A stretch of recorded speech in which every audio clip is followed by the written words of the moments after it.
Greetings and welcome to my Dark Forces 2 review. Now that the game is complete, it is time to give you my thoughts on the games and my overall score, possibly. So firstly, if you are a fan of games that combine both first-person shoot-em-ups and third-person melee combat, or if you wish to put it into first-person melee combat, this is a game for you.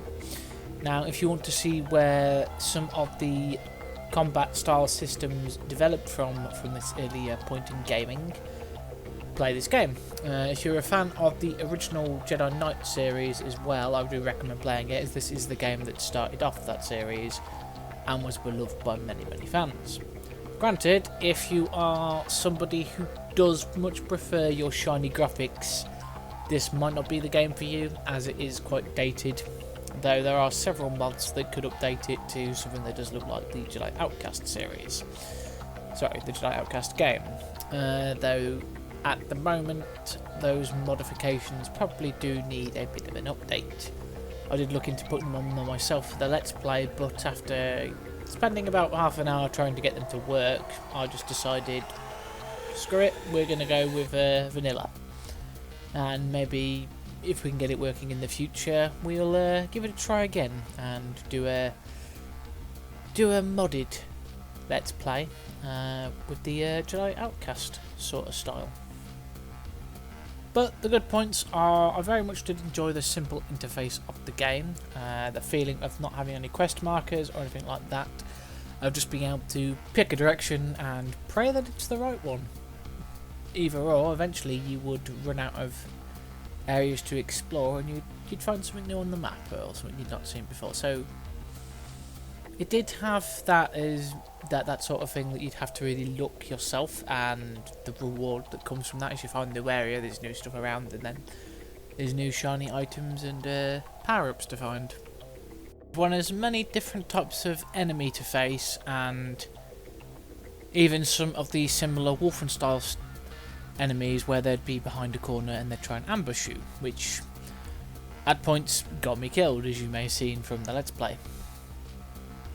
And at other points I'd turn around and I would blast them, which, considering with the dark side light side settings, could have actually backfired if I wasn't careful, as there were a couple of times where I turned around and accidentally shot a civilian.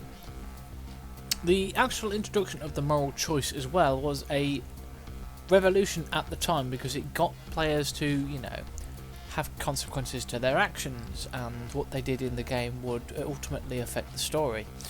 It's what I think eventually built up to allow games like Mass Effect or even Jade Empire to be inspired to have the morality of your character affecting how things are and how people would interact with you.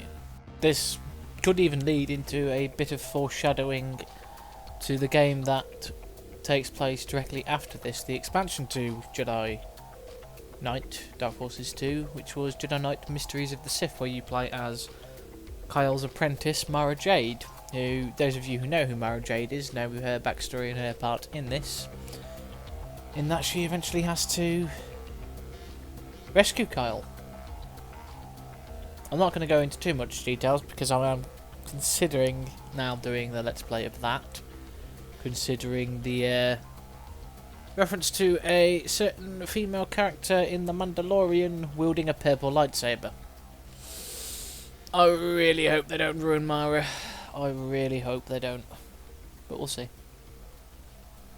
Anyway, back on topic. So, level design consists of many different areas, with different graphics being used and recycled at certain points, but each area feels unique. You'll have the fuel depot level, where you actually have to end up going through fuel lines to get to a ship that you board that's going to the planet you're trying to get to.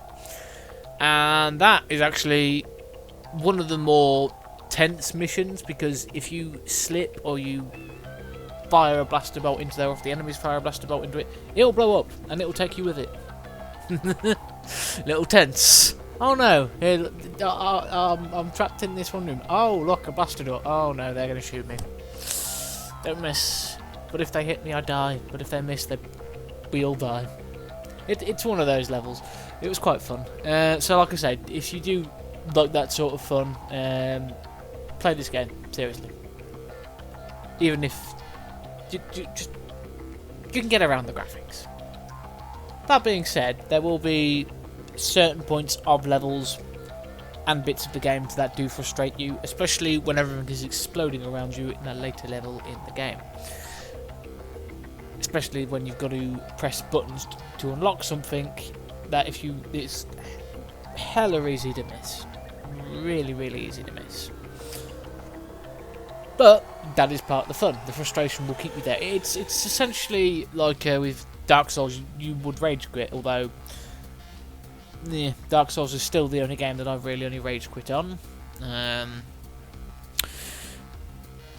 And this one, even though if I would be raging, I'd stop for a minute, go, walk away, and then I'd come back while having a little think.